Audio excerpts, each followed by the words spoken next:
Ang talata na nagpapatunay na hindi ha?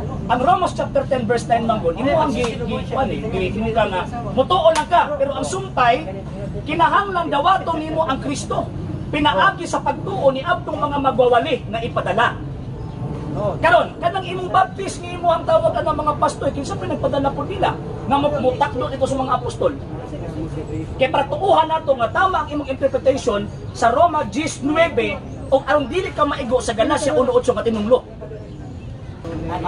Kuan mo bot pasabot nimo kanang kinahanglan gyud ang relihiyon. Ana.